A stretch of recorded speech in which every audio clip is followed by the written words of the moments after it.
What's going on, everybody? Welcome back to the Hellcat channel. Today I paid this king quad off, and I now have, let's see,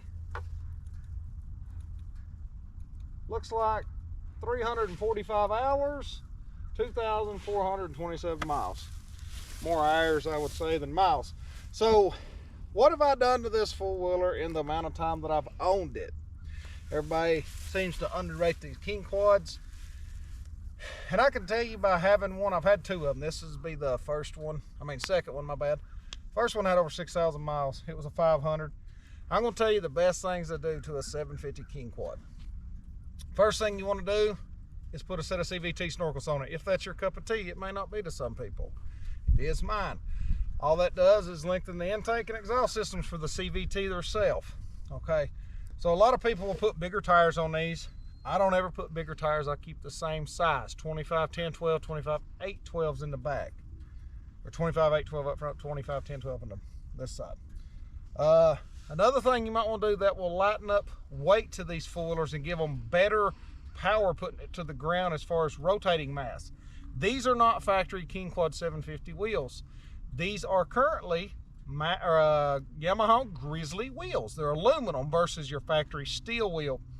Aluminum is lighter than steel by probably, I can't remember exactly. I know it's around 10 pounds lighter if I'm not mistaken, something like that. But that gives you, in terms, better rotating mass when you're in the mud, climbing hills, and so forth. There is one flaw on these four-wheelers, and it's not really a flaw. It's a better design, and I make them. It's the King Quad engine mounts. You can go to any Facebook group, type in King Quad / 400, 450, 500, 700, 750. There's two big King Quad forums. One has 9,000 members, one has 2,000. I'm on both of them. I sell these mounts on there. They come with a 3-year warranty. They come with instructions. I send you full colored photos, everything. What those engine mounts do is put the power to the ground a whole lot better. Stock King Quad, the engine will move in the frame. You can literally lock them in 4-wheel drive, hold the brakes, mash the gas, and the motor will flex. Some says, well, that's normal. Yes, it is. But there's an upper torque limiter on the left side. Literally, the motors are so weak you can twist them in the frame. Now, when you put some better bushings in there, what that does is keep the engine from twisting, and it transfers the power to the drive shaft. I don't know how many of us sold a bunch, but everybody that puts them in says you're not lying. The four-wheeler launches better, puts the power down better, even rides wheelies easier because it ain't twisting the motor, it's putting the power down. So them are normally $135 shipped in the United States. Add $20, $25 for shipping to Canada. 3-year warranty. You can comment on here if you've got a King Quad and you want a set. I have sets that I can make, get made at the machine shop, and they can be done. As far as more power, I don't feel that the 750 needs more power. It needs a little more RPM in low and high. And what I mean by that is you can shim the transmission. And it's an old mod called the Coop 45. You can type it in on eBay, COOP 45, and it's shims that it costs like 10 bucks. You can also take the primary sheave off the front that has the rollers. And I have tried, this is a 19 model, so they come with the better secondary spring. You don't need to change it on 19 and up. I have tried factory 20-gram rollers. I've tried 18-gram rollers, and I've tried 16-gram rollers. I have tried 18-gram rollers with a 1mm shim, and it was okay. I took the shim back out and just run 18-gram rollers for a while. Well, a year later, I wanted a little more power. Most of us does. So what I done was tuck the CVT back off, put 16-gram rollers in it, and a 1mm shim. Now, each 1mm shim you put in a 750 loses 4 miles per hour on the top end. This one used to run 67. It now runs 60 and bumps the rev limiter. No matter if the throttle's pressed this far or this far, it still does it. But what that does is, like putting that shim and lighter rollers, is lower your overall gear ratio for the belt, which in turns acts like lowering the rear gear from a 373 to a 456. Makes the four-wheeler so much better. If you haven't seen, go back to the previous videos and watch some of them other videos of mine. You'll see how much better this thing runs.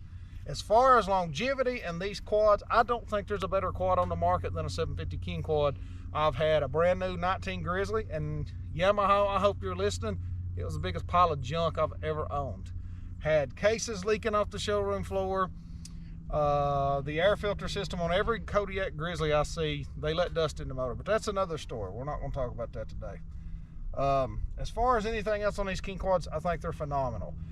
So like I said, the only mods on this one is motor mounts, CVT, 16 gram rollers, 1mm shim. And if you haven't done so, I would highly suggest, even if your fuller stock like this one, putting 16 gram rollers in it and a 1mm shim.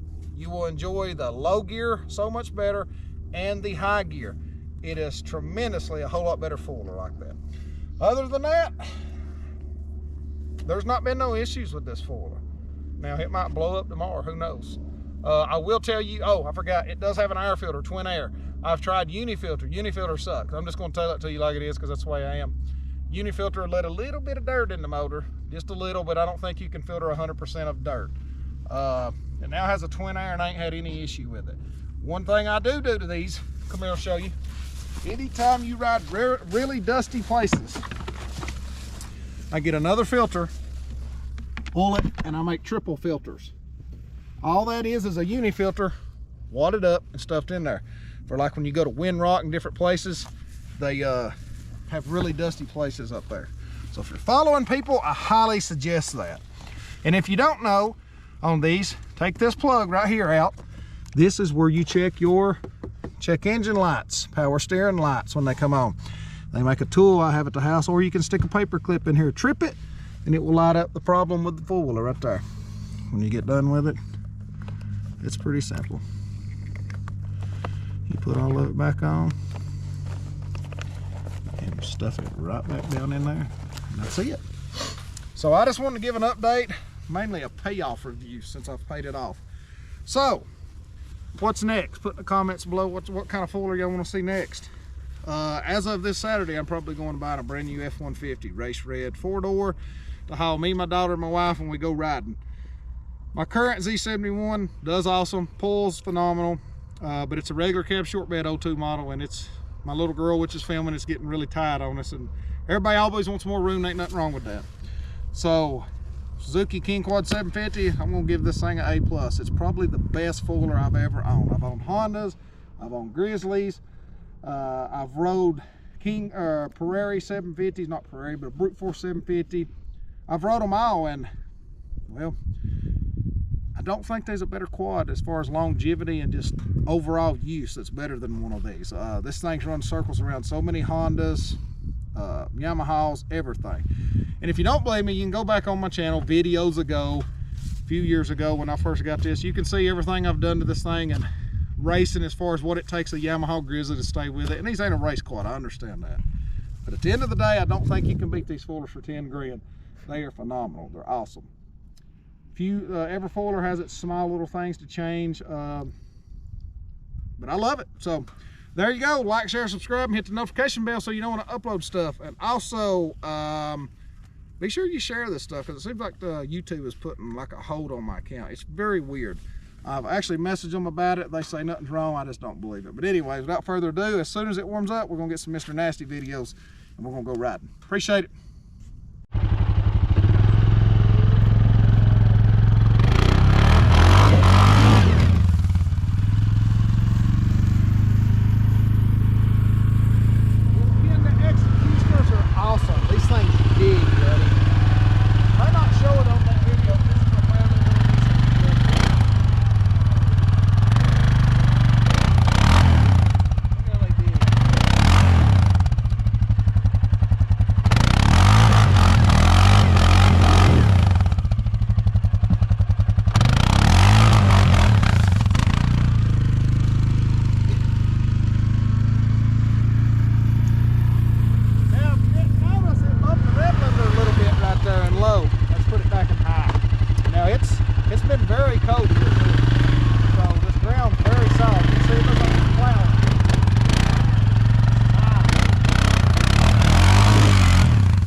Right here, they was stuck on this hill. And those big horns like come on you right here.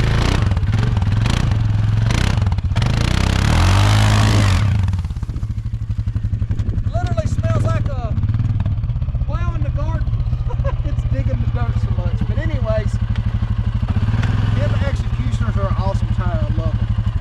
not real heavy, they're not real expensive, and they don't break the bank.